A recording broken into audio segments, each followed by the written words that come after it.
Olá, tudo bem? No nosso segundo vídeo, aprenderemos sobre a teoria das relações humanas e o relacionamento humano nas organizações, a abordagem humanista e a pirâmide das necessidades de Maslow, e o psicopedagogo na área de recursos humanos. Para começarmos, vamos entender sobre a teoria das relações humanas e o relacionamento humano nas organizações. Essa teoria surgiu nos Estados Unidos como resultado da experiência de Hawthorne, realizada na fábrica Western Electric, em Hawthorne, próxima a Chicago, entre 1927 e 1932, que buscava uma humanização e democratização da administração e da gestão. Os experimentos procuravam identificar se havia e qual era a relação entre os fatores ambientais e a produtividade dos funcionários.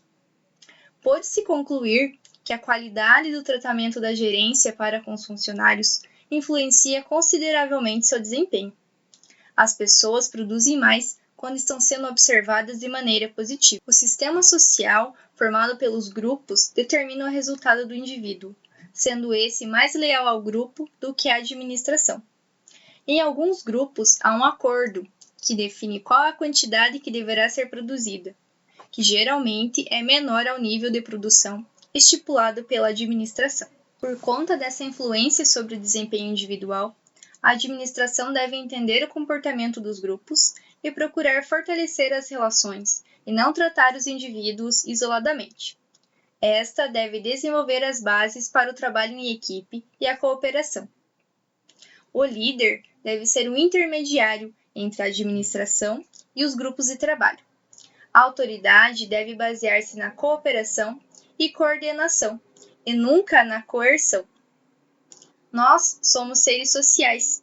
Precisamos uns dos outros para nos reconhecermos como seres humanos, com nossas individualidades e personalidades, que vão sendo construídas pela convivência em grupo.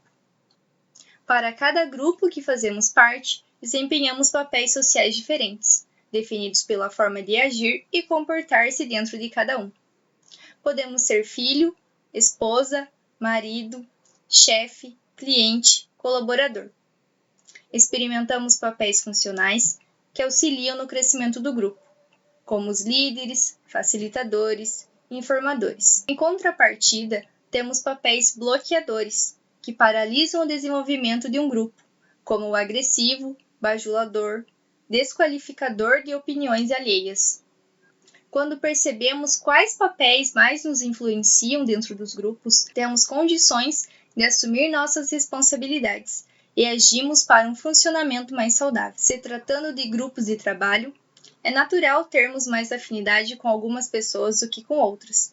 Se o trabalho é em uma grande empresa, dividida em vários setores, ambientes e prédios, algumas pessoas acabam se isolando dentro do ambiente de trabalho, e os relacionamentos tendem a ficar mais superficiais. A abordagem humanista e a pirâmide das necessidades de Abraham Maslow.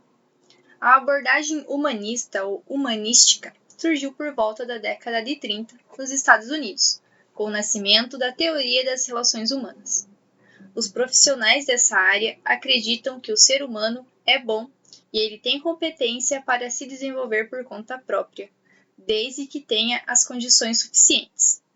As relações interpessoais são imprescindíveis para aprendermos as normas, os valores, culturas, moral e ética de cada grupo que estamos inseridos. Assim, a abordagem humanística foi a primeira teoria administrativa a proporcionar um olhar mais atento às necessidades e características dos colaboradores, priorizando-os como seres humanos e menos como simples empregados. Abraham Maslow, psicólogo humanista e um dos principais teóricos dessa abordagem, passou grande parte da sua carreira criando um modelo de hierarquias de necessidades, conhecido como a pirâmide de Maslow. A pirâmide tem como objetivo ordenar nossas necessidades e estabelecer uma hierarquia. Maslow explorava as motivações internas das pessoas, seus desejos inatos e o significado das nossas vidas. A abordagem humanista se foca em desenvolver o potencial das pessoas e as qualidades que nos distinguem como seres empáticos, racionais e humanos.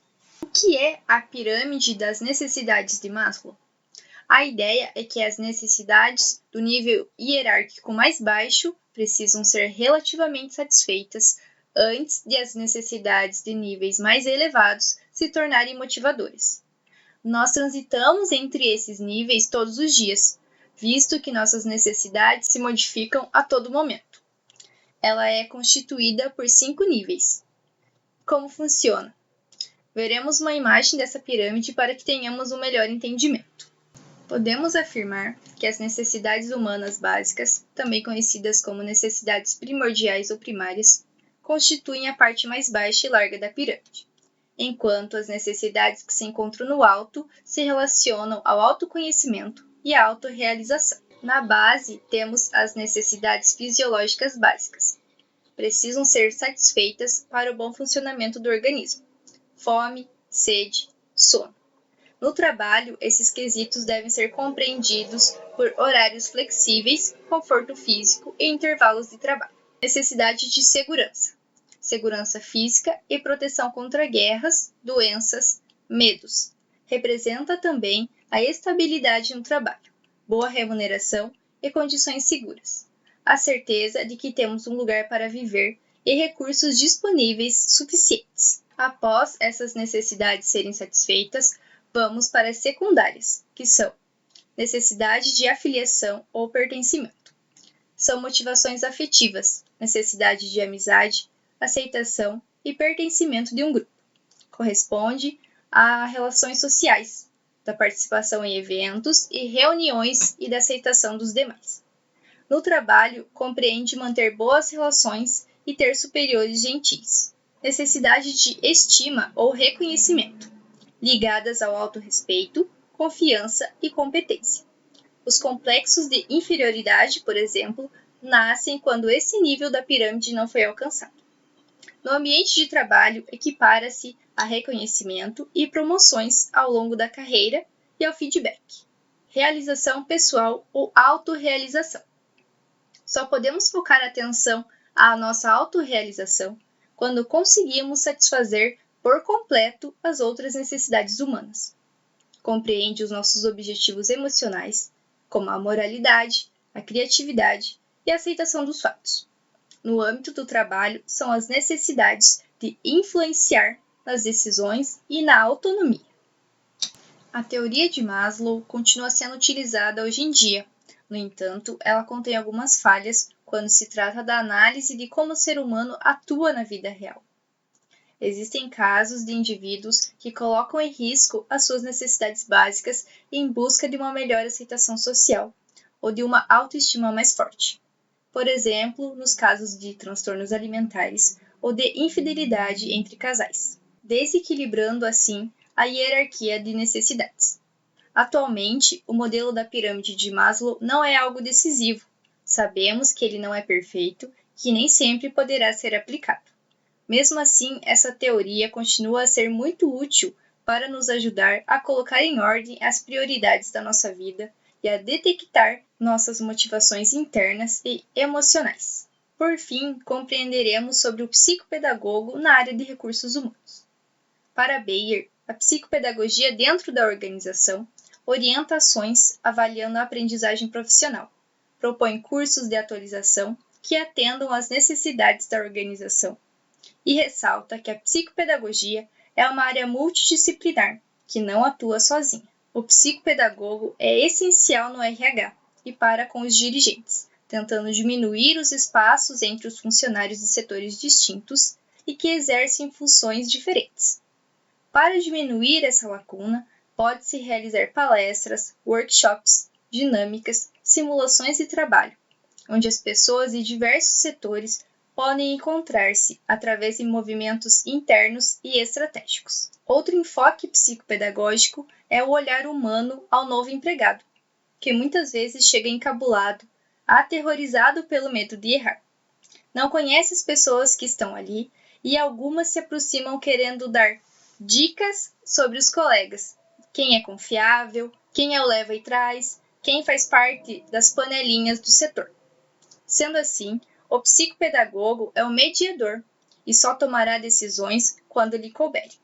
Por um certo período de tempo, as áreas de DP e RH eram conjuntas, porém, com a evolução das técnicas de administração e a Escola de Relações Humanas, a área de RH passou a se orientar nas atividades do setor motivacional.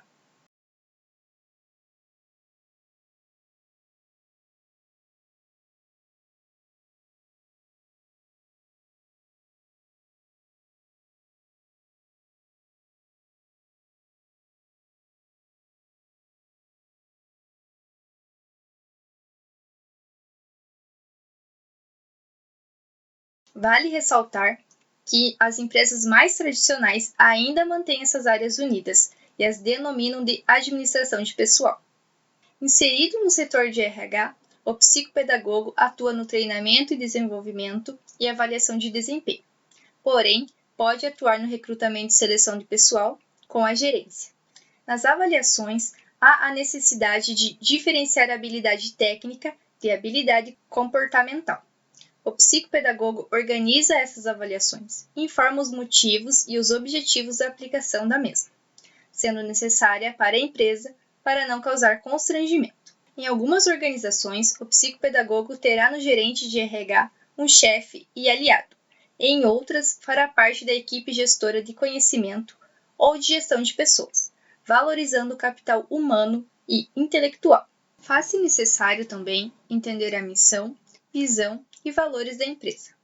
A organização que consegue fazer uma boa parte de seus funcionários entenderem a dinâmica organizacional, a importância da aprendizagem dentro da mesma, terá menos problemas de relacionamento interno e com clientes externos.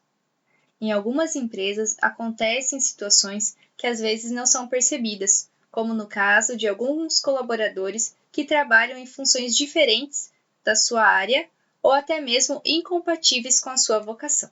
Nesse caso, o psicopedagogo identifica qual o perfil do colaborador, aponta o setor ou função que melhor seria exercida por ele, e assim consegue que o colaborador fique motivado e desenvolva seus potenciais.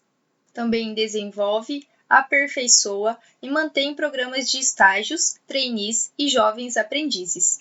As ações do psicopedagogo empresarial contribuem com a melhoria da qualidade das relações inter- e intrapessoais dos indivíduos da empresa. Sua atuação dentro de uma organização torna o trabalho do RH mais competente e, para a empresa, a melhoria no desempenho dos funcionários, na comunicação interna, dispensa de custos de treinamentos desnecessários, manutenção de talentos, identificação de problemas individuais e encaminhamentos a outros profissionais quando necessário. Pessoal, chegamos ao fim de mais uma aula. Espero que vocês tenham gostado. Obrigada e até amanhã!